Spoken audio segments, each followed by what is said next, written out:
Aqui no que se refere à logística internacional. Então vamos aqui falar agora sobre logística internacional. A internacionalização de uma empresa é um processo trabalhoso, com muitos detalhes, porém, quando bem executado, traz grandes benefícios para o aperfeiçoamento e melhoria dos processos da empresa. Pensando na internacionalização, inovar e casa e cozinha, serão necessários alguns passos iniciais desse processo. Então a empresa pensa inicialmente em exportar para 3 mercados distintos. Olha só quais são os mercados. Olha só, pessoal: Argentina, Portugal e Espanha. A sua tarefa é auxiliar os proprietários da empresa a dar esse pontapé inicial, orientando sobre os seguintes aspectos. Quais são os tipos de exportação que existem? E qual será a melhor opção para a empresa neste momento? Quais são as preocupações em relação às embalagens para o processo de exportação? Quais são os transportes mais adequados para os mercados escolhidos e por quê? Então, a empresa escolheu aqui iniciar o seu processo de exportação para 3 mercados distintos, que são Argentina, Portugal e Espanha. E ele pergunta quais os tipos de exportação que existem. Nós vamos perceber dentro da disciplina de logística internacional que existem dois tipos de exportação: a exportação direta e a exportação indireta. Qual que é a diferença entre ambos? A exportação direta é aquela realizada pelo próprio produtor, pela própria empresa, que fatura diretamente em relação ao importador. Então aqui não existem intermediários, não existe uma outra empresa auxiliando. O processo de exportação se dá pela empresa que produz e pela empresa que importa. E já a exportação indireta é aquela na qual a venda de produtos e serviços é realizada por empresas que os adquirem para exportá-los. Então, aqui nesse caso, a exportação direta, existe um intermediário, existe uma empresa que vai fazer justamente esse link, essa ligação da empresa produtora e a empresa importadora.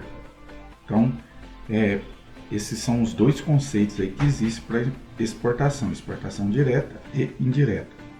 E aqui ele coloca aqui quais as preocupações em relação às embalagens.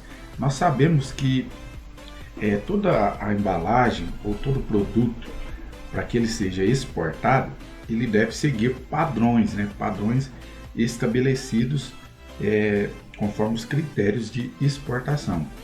Então, assim como os diversos setores da cadeia produtiva, as embalagens elas obedecem a requisitos legais e técnicos que precisam ser observados. Esses critérios ou esses requisitos, eles têm como objetivos proteger o produto, para que o produto não venha danificar, e também as condições logísticas de venda e consumo, além das especificidades ambientais e de saúde.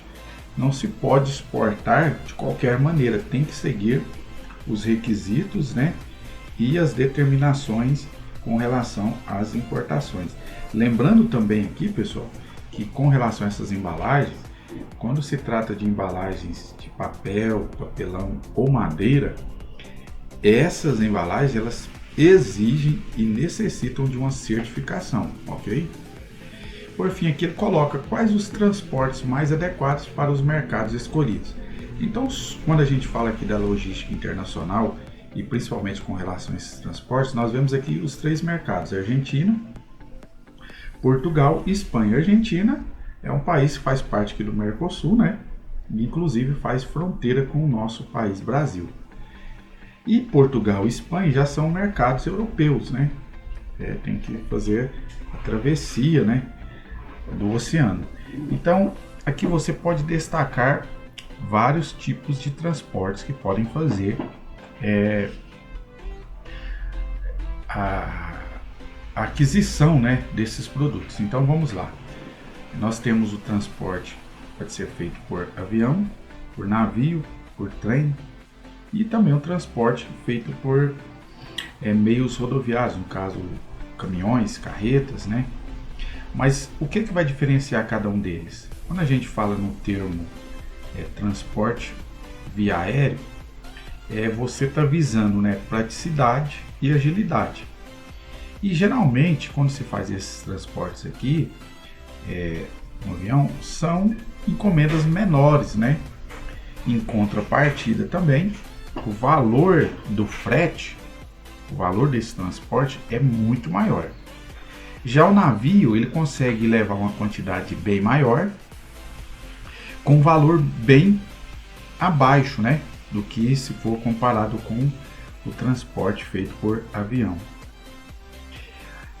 Então, no primeiro ponto aqui, quando você vai enviar uma encomenda via aéreo, você está observando o tempo. Quando você coloca em relação a navios, né, o tempo já não é tão relevante. Então é muito importante observar essas características. E por fim aqui o transporte rodoviário, no caso que pode ser feito aqui para a Argentina, é muito importante por quê? Porque é um país que faz divisa aqui, né, fronteira com o Brasil, tem acordos comerciais e é muito simples de fazer. Então estou trazendo aqui alguns conceitos, algumas explicações simples, mas para que você entenda, pode ser feito tanto de avião, de navio, quanto transporte rodoviário. E aí o que vai prevalecer é a distância e o que está sendo acordado entre esses países aqui. O mais certo aqui para países como a Argentina é fazer o transporte rodoviário.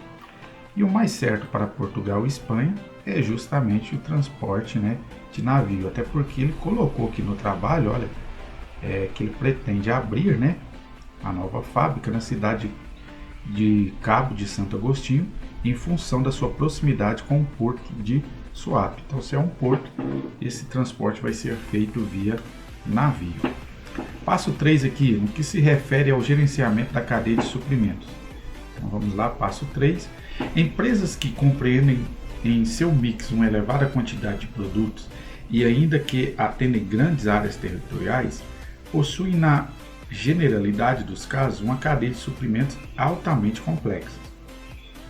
Tal complexidade é justificada em função da grande quantidade de processos que ocorrem ao longo dessa cadeia, como por exemplo a aquisição dos insumos necessários para atender a demanda produtiva, as próprias operações internas de abastecimento das linhas de produção, a produção em si, a armazenagem e estocagem, tanto das matérias-primas quanto dos produtos acabados, e as diversas operações de distribuição que o produto esteja disponível ao seu mercado consumidor em tempo hábil para sua aquisição pelos consumidores finais. Pensando nisso, o proprietário da empresa Inovar Casa e Cozinha quer implantar algumas tecnologias que contribuam para o gerenciamento de sua cadeia de suprimentos, e ao consultar uma empresa de consultoria externa, lhe foi informado que, a fim de reduzir os riscos internos e externos de operacionalização e atender de maneira satisfatória seu mercado consumidor, a empresa poderá se utilizar de ferramentas como o WMS, o Sistema Gerenciador de Armazéns, e o TMS, o Sistema Gerenciador de Armazéns, né? Ou o Sistema da Gestão de Execução da Produção, e o CRM, né, que é o Gerenciamento do Relacionamento com o Cliente. Então, essa empresa passou para ele aí, né, 3 sistemas que poderiam auxiliá-lo. Então, nesse contexto, cabe a você, nesse momento, descrever os conceitos e a aplicabilidade de cada uma dessas tecnologias, a fim de explicar ao Sr. Anderson os principais benefícios que essas ferramentas podem gerar à empresa Inovar Casa e Cozinha. Então, dentro da disciplina de gerenciamento da cadeia de suprimentos, ele colocou aqui os 3 sistemas, né, que podem auxiliar, que podem contribuir para o gerenciamento da cadeia de suprimentos, né? Então, o primeiro aí, o WMS, pode ser entendido como um sistema gerenciador de estoques, né? É um software, né, que visa aumentar a eficiência dos processos logísticos referente às atividades como armazenamento, separação e o despacho de mercadorias. Então, o que acontece? Dentro desse sistema aqui, dentro desse recurso, o trabalho dos colaboradores ele é feito de forma automatizada. Isso é algo que assim, as empresas desejam, né, necessitam, uma vez que as falhas e trabalhos duplicados são bastante reduzidos, justamente por ser um sistema automatizado, né? Então, esse sistema WMS, ele contribui consideravelmente, sensivelmente, para melhorar o controle, a mensuração e o planejamento de um armazém. E ele colocou aqui também que existe também esse outro sistema aqui, que é o TMS, né? É um sistema de gerenciamento de transporte ou sistema de gestão de transporte. É um software também, né? Assim como o primeiro, que vai justamente buscar melhorar a qualidade e produtividade de todo o processo de distribuição. Esse sistema permite controlar toda a operação e a gestão de transporte de forma integrada. Então, desde o momento que o produto está em separação para a entrega, ele tem um sistema que consegue identificar e monitorar permanentemente onde está esse produto. Então, é um sistema muito utilizado também hoje no ramo da logística, da distribuição, porque justamente visa dar essas características aí, de melhorar a qualidade e a produtividade de todo o processo de distribuição. E por fim aqui também ele colocou o CRM, né? Então por fim aqui ele colocou o CRM, né? O CRM nada mais é, pessoal, do que um sistema também, né? Que se refere a um conjunto de práticas e estratégias e tecnologias focadas no relacionamento com o cliente, né? Então o que acontece? Esse sistema, esse software, ele vai justamente trabalhar e gerenciar as interações com os clientes. Ele vai procurar antecipar as necessidades e desejos, otimizando a rentabilidade, aumento das vendas e personalizar campanhas de captação de novos clientes. Então é um sistema também muito utilizado hoje pelas empresas que buscam justamente ter um bom relacionamento, um bom trânsito com os clientes, entendeu? Então, é um sistema que vem sendo muito utilizado pelas empresas, né? Rastreia ativamente, gerencia as informações dos clientes, né? Conecta a equipe, captura de forma inteligente os e-mails dos clientes, né? Então, são sistemas que vão ajudar justamente nesse processo aqui da empresa Inovar Casa e Cozinha. Passo 4 aqui, no que se refere à logística reversa. Então vamos lá, logística reversa aí, pessoal. Nos dias atuais, podemos dizer que as empresas estão envolvidas em um mercado cada vez mais turbulento, né? Então desafios cada vez mais difíceis são impostos às empresas e seus gestores. Poder da concorrência, necessidade de inovação, clientes exigentes e outros desafios. Assim, é necessário que os gestores se preparem cada vez mais para pensar em estratégias empresariais inovadoras que possam fazer com que suas empresas superem esses desafios. Então, uma das áreas importantes de uma empresa que tem se tornado cada dia mais estratégica é a área de logística, né? Muitas vezes a qualidade das atividades de logística na entrega e disponibilidade do produto podem fazer a diferença na satisfação do consumidor. Então, segundo Nogueira, né, 2012, logística é o ato de planejar, executar e controlar o fluxo e armazenagem quanto ao tempo, qualidade e custos, observando desde o ponto de obtenção da matéria-prima até o consumidor final, sempre tendo como objetivo o alcance da satisfação desse consumidor. A Inovar Casa e Cozinha deseja ampliar suas atividades e, para que seus objetivos sejam realizados, é necessário que haja consolidação de uma estrutura lógica que atenda às necessidades dessa expansão. Um assunto importante na logística refere-se ao tema logística reversa. Vamos enxergar agora esse tema dentro do contexto da Inovar Casa e Cozinha Para isso, comente sobre as seguintes questões. Então vamos lá. Discorra sobre a definição de logística reversa. Quais podem ser os benefícios, olha só, os benefícios da logística reversa para as empresas e para o meio ambiente e para os consumidores? Discorra sobre a definição de logística reversa. Quais podem ser os benefícios da logística reversa para as empresas, para o meio ambiente e para os consumidores? Comente sobre a definição de canais de distribuição reversos de ciclo aberto. Fale sobre a definição de canais de distribuição reversos de ciclo fechado. E ele pergunta aqui por último, você acredita que a Inovare Casa e Cozinha poderia aderir à logística reversa? Explane sobre como poderia funcionar a logística reversa na Inovare Casa e Cozinha.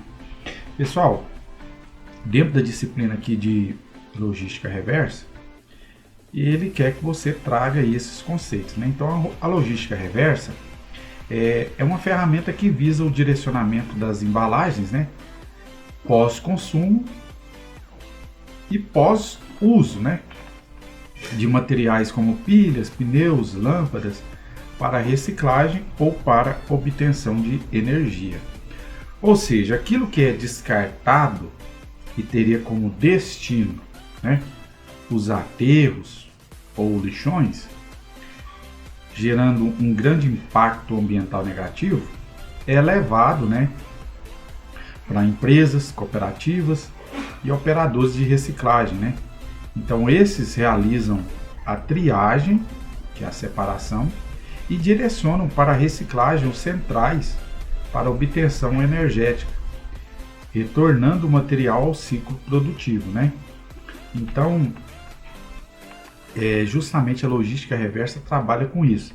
Vendeu o produto, a empresa fica responsável que assim que esse produto cumprir o seu papel, o seu objetivo, ele tem uma destinação correta, né? Ele tem uma destinação certa, ao invés de ocupar aí os lixões e aterros, né? E ele coloca aqui quais os benefícios da logística reversa para as empresas, né? É uma empresa que trabalha com, que tem uma visão, né, ambiental. Muitas empresas hoje trabalham com esse selo ambiental, com essa visão ambiental, e isso é muito importante, principalmente no contexto que a gente está vivenciando hoje, né? É muito importante ter empresas que trabalham com essa visão ambiental. O meio ambiente vai agradecer muito, imagina a quantidade de produtos que poderiam ser reutilizados ou poderiam ser utilizados novamente dentro do processo produtivo, mas hoje estão aí nas represas, nos rios, nos terrenos, né, nos lixões. Então, essa logística reversa, ela justamente traz benefícios tanto para as empresas, na visão, né, de outras empresas, traz benefícios para o meio ambiente e também para os consumidores, né? Ao invés de você descartar um produto de qualquer maneira, imagina se nós tivéssemos aí fontes e informações para fazer o descarte correto, ajudando, contribuindo, né, para o meio ambiente. E ele colocou aqui sobre a definição de canais de distribuição reverso de ciclo aberto e ciclo fechado, né? O que seria isso, pessoal? Para destinação de resíduos pós-consumos, né, existem dois tipos, o de ciclo aberto e o de ciclo fechado. Então, o ciclo aberto, ele tem como principal característica o retorno dos materiais, né, como metais, plásticos, vidros, papéis, embalagens e outros, à cadeia de produção na forma de matéria-prima. Ou seja, estes produtos ou esses materiais, eles voltam novamente em forma de matéria-prima para a produção de novos produtos, entendeu? E já no ciclo fechado, caracterizam-se pelo retorno de um determinado produto, né? Sendo que desse produto é extraído material constituinte de forma seletiva, né, para a fabricação de outro produto similar ao original. Então, os passos básicos aqui, informações básicas de ciclo aberto e fechado, consiste justamente nisso. Então, ele coloca aqui também, por fim, se a empresa poderia aderir à logística reversa. É claro que a empresa poderia e deve aderir, né? Justamente mostrando que tem uma conscientização ambiental, né? E como poderia fazer, né? Aí você pode criar aqui alguns pontos, algumas maneiras como poderia funcionar essa logística reversa, né? A empresa vende o produto, mas em contrapartida ela quer que tenha uma destinação correta desses produtos.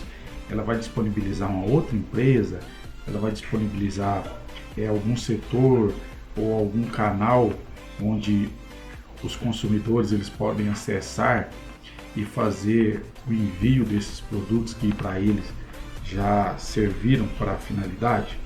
Então são algumas opções aí. Por fim,